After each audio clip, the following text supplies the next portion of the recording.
Sino nakaisip nun? Lumabas yung, oh! Hello mga kapuso, I am Elijah Canlas and we are reacting to our own chaos.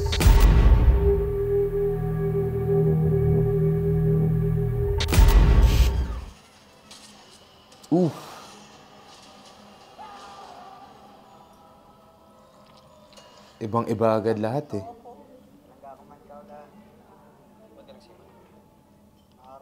Ang ganda ng mga shots itong episode ni na Miguel. Oh, duguan si Jillian. Bakit?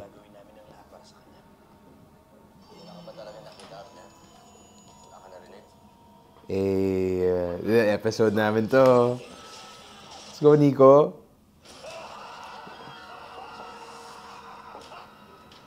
Kaya pala maging scary ni Jillian, no? Pusot isip, ginagamit yan ng demonyo para kumapit sa kaluluwa ng tao.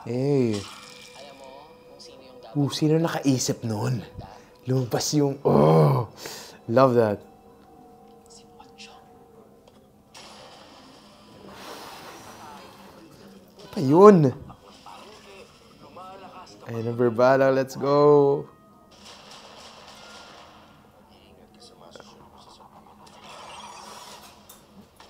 Grabe yon yung berbalang namin si Skelly. Hours in the makeup chair to complete the look.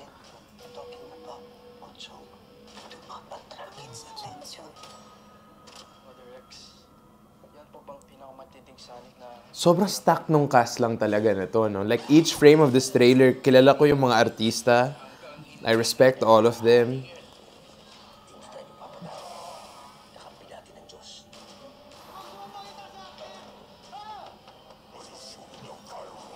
Whoa. Intense. Wait. Wait. Let's go. Berbalang. Oh. Ito po si Jessica Soho at Of course. ang gabi ng lagim. A classic. Diba sobrang viral kasi lagi nung Gabi ng Lagim every year. Tapos ngayon, pelikula na siya. Done by prolific directors. And kitang-kita mo, like, iba, the way it's shot, ibang-iba na agad sa pelikula, diba? Legit. That's all I can say. I'm a horror junkie. I love watching horror movies. Even Filipino ones. And that's why I was excited to do this film.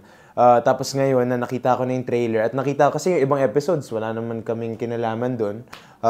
First time ko sila makita, na ganun din pala yung pagkakashoot nila. Alam mong ibang-iba sa style din na in-approach ng director namin, ng team namin. So it would be a very thrilling experience, I'm sure. Like parang roller coaster ride yan na from one episode to the next. They're all different, they're all special in their own ways. And yun nga, sabi ko, yung parang lahat ng actors dito, alam mong may maibubuga, alam mong may bibigay.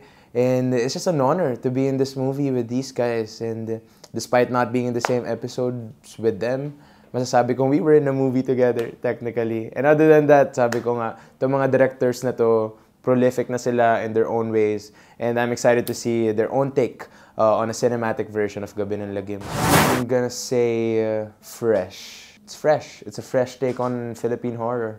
Siguro kahit sa episode lang namin personally, like masasabi kong while I was doing it, even before I did it, malinaw na malinaw yung research ng team. Like they presented what a berbalang is, saan siya galing, saan yung origins, ano yung mga kwento, and yung myth around it. So, it's something different. Hindi siya yung mga typical na kulam-kulam, aswang-aswang, like berbalang. Like ako, nung nabasa ko yung script, ano yung berbalang? Hindi ko alam. I've never heard what a berbalang is. Even dun sa mga entries na Miguel and ni Jillian, like alam mong hindi siya yung typical na Pinoy horror film. And masabi ko yung KMJS team ay talagang nagre-research. And talagang they back it up with their facts. And dahil doon, may bagong na-imagine yung mga creatives and I'm sure bago din to sa mga pananaw ninyo. That's it mga kapuso. I hope you enjoyed that. For more stories, videos, and content, visit gmanetwork.com. KMJS Gabi ng Lagim, the movie. Yes, you heard that right. The movie version of Gabi ng Lagim in cinemas nationwide on November 26.